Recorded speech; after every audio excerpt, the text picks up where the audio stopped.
فرماتے ہیں کہ رسول اللہ صلی اللہ علیہ وآلہ وسلم نے ارشاد فرمایا، من ستر اخاہ المسلم فی الدنیا سترہ اللہ فی الدنیا والآخرہ۔ حدیث کا پہلا جملہ فرمایا، دنیا میں اگر تم نے کسی بھائی کے عیب پر پردہ ڈالا تو اللہ تعالیٰ اس پردہ ڈالنے والے پر اتنا خوش ہوگا کہ دنیا اور آخرت میں اس کے عیبوں کو چھپا لے گا۔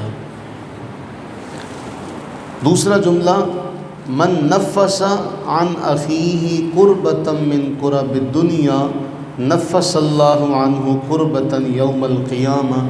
جو اپنے بھائی کی دنیا کی کسی مصیبت کو دور کرے گا تو اللہ تعالیٰ اس کے قیامت کے دن کے جو معاملات ہیں ان کو آسان فرما دے گا، ان مشکلات کو دور فرما دے گا۔ تیسرا جملہ حدیث کا، واللہ فی عون العبد ما کان العبد فی عون اخی۔ جب تک بندہ اپنے بھائی کے کام میں ہے تو اللہ تعالیٰ اس کے کام میں لگا ہوا ہے۔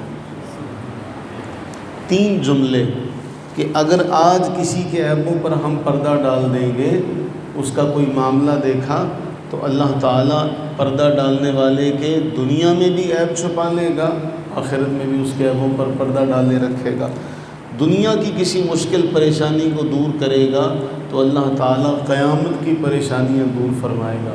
پھر ایک بڑا اہم معاملہ کہ ہم کسی کے کام میں لگے ہیں، انسان ہو کر ہم کسی کے معاملات سنوار رہے ہیں، کسی کے سنوارنے میں لگے ہیں، تو ہمیں یہ یقین ہونا چاہیے کہ ہم تو انسان ہیں، ہم اس کا سوار بھی لیں گے تو کیا سنواریں گے؟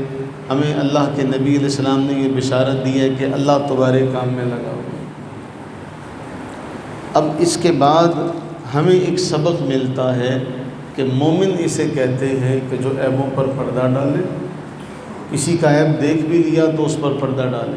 اچھا، ہم اس پر یہ احسان نہیں کر رہے کہ بھئی تیرے عیبوں پر میں نے پردہ ڈالا ہوا ہے، میں تیری برائی کسی کے سامنے ذکر نہیں کر رہا، جا میں نے تیرے عیب چھپا لیے، میں تو اپنا فائدہ کر رہا ہوں۔ کہ اس کے جواب میں اللہ میرے دنیا میں بھی عیب چھپائے ہوئے ہیں اور آخرت میں بھی عیب چھپائے ہوئے، اس کا عیب میں کیا کروں گا؟ اس کا عیب کتنے لوگوں کو پھیلا دوں گا، کتنے لوگوں تک پہنچاؤں گا؟ زیادہ سے زیادہ اپنے زمانے تک سارے جتنے لوگ ہیں ان تک پہنچا دوں گا، اور لوگ آج نہیں تو کل اس بات کو بھول جائیں گے۔ عزت ذلت تو اللہ تعالیٰ کے ہاتھ میں ہے نا، کہ ہم ہو سکتا ہے کسی کو ذلیل اور رسوا کرنے میں لگ جائیں تو اس کا بال بھی بےگانہ ہو، اور کسی کو عزت دینے میں لگ جائیں تو اللہ تعالیٰ اگر اس کو معزز نہ کرنا چاہے تو ہماری عزت دینے سے اس کو کچھ نہیں ہو سکتا۔ اور اس کا برعکس اگر یاد رکھا جائے، اس کا برعکس اگر ذہن میں رکھا جائے کہ اگر ہم کسی کے عیبوں کو ظاہر کر رہے ہیں تو اگر ہمارے عیب دنیا میں بھی اور آخرت میں بھی کھل گئے تو پھر ہم جیسا تو گندہ ہے ہی کوئی۔ ہمارے علامہ نظام الدین صاحب رحمہ اللہ تعالیٰ علیہ بڑا فارسی زبان پر عبور تھا، لیکن پنجابی ان کی بڑی شاندار تھی، بڑی شستہ لہجہ تھا ان کا۔